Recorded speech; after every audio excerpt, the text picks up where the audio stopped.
Brother, sister, listen carefully. Back in 1942, an American author named Philip Wylie published a book titled Generation of Vipers. In it, he coined a word that shocked society: Momism. He wasn't talking about TikTok. He wasn't talking about toxic masculinity.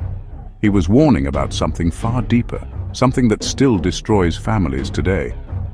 Momism, as Wylie described it, was the rise of mothers who didn't raise men.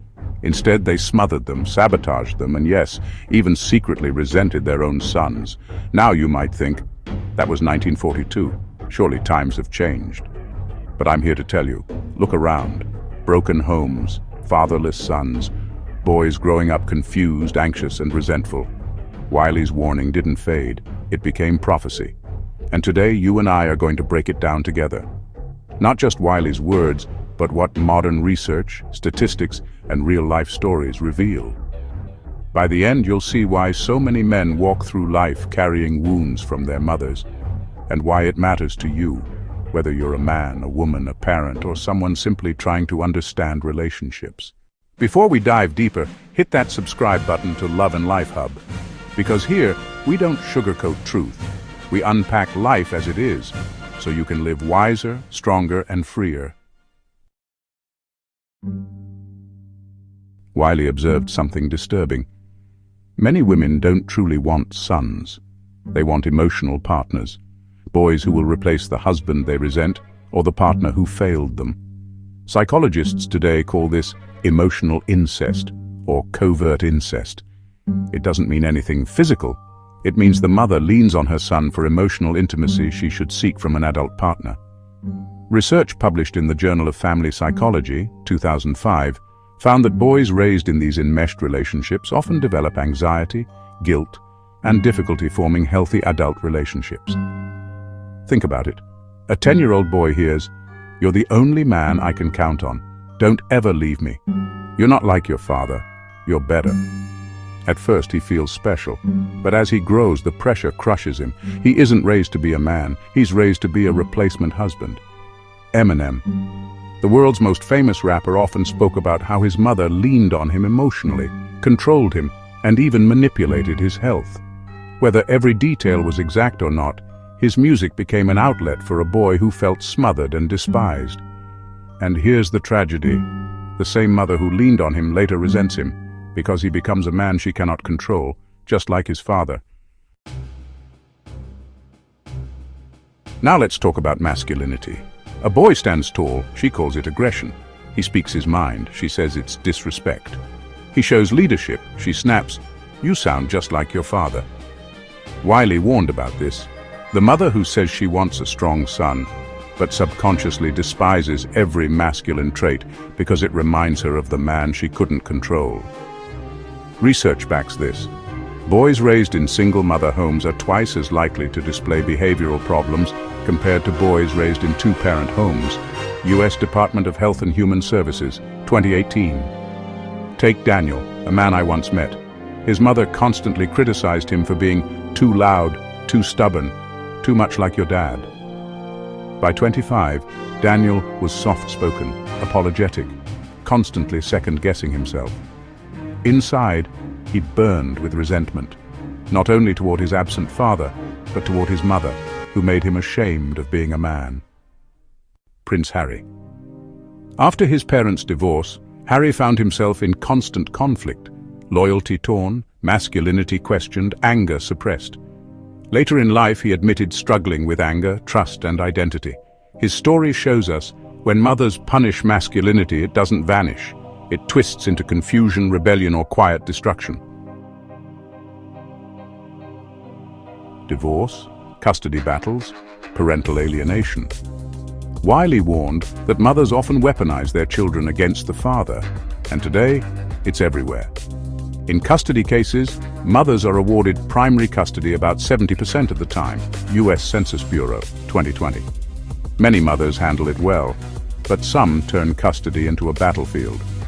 The son hears, "Dad abandoned us. Dad doesn't love you. Dad's the problem." This is parental alienation.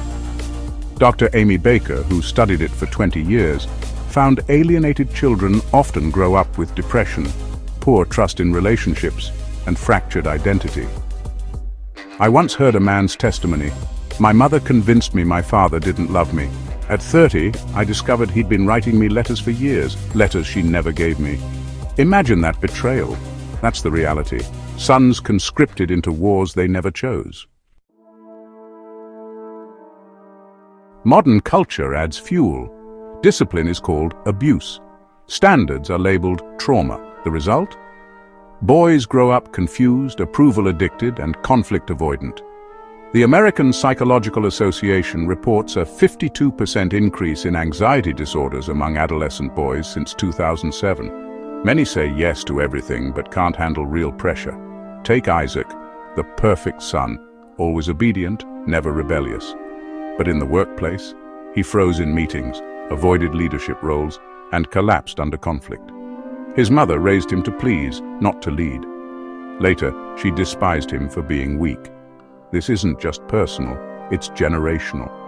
Pew Research, 2020, found 52% of young adults aged 18, 29 still live with their parents, the highest since the Great Depression. They call it the failure to launch generation. Sons who were smothered instead of strengthened, and mothers often resent them for being the very thing they created. Here's the hardest truth. Often the mother doesn't hate the son, she hates the mirror. Every failure reminds her of the sabotage she inflicted. Every weakness reflects her own rebellion. Psychologists call this projective identification. She projects her guilt onto him, then despises him for showing it. Michael, a lawyer I knew, explained, "Every time I spoke in court, I heard my mother's voice. Don't be like your father, don't be proud, don't be strong. I won my degree, but I lost my voice." This is the cruelest part. She resents him not for who he is, but for what she made him. But let me balance this. Not every story ends in resentment. Some mothers rise above. Look at Dwayne "The Rock" Johnson. After his father left, his mother Eta could have smothered him. Instead, she pushed him toward responsibility. She taught him humility and resilience. He says she gave him strength without control. Studies confirm this. Boys with supportive but not overbearing mothers are 40% more likely to develop resilience in adulthood. Child Development Journal 2012. This shows us the cycle can be broken. Sons can thrive when mothers nurture without suffocating. Sons can thrive when mothers nurture without suffocating. Wylie exposed it in 1942, before Instagram, before fatherless homes became normal, before family courts tilted the balance. He saw it coming, women raising sons they secretly despise. Not because boys failed, but because mothers refused to let them become men. And now, we live in that prophecy. A generation of men broken at home before they ever face the world. Brother, sister, don't let this be your story. If you're a mother, raise your son to be a man, not a substitute husband. If you're a father, don't disappear. Fight to be present, even when the system pushes you out. And if you're a son, recognize the patterns, heal, and refuse to let childhood dictate manhood. If this message spoke to you, do one thing: subscribe to Love and Life Hub. Because here, you and I face the truths that others won't say. We bring facts, history, and real stories, so you can live stronger. Healing begins with truth. And today, you and I just faced it together. Now it's your turn to break the cycle.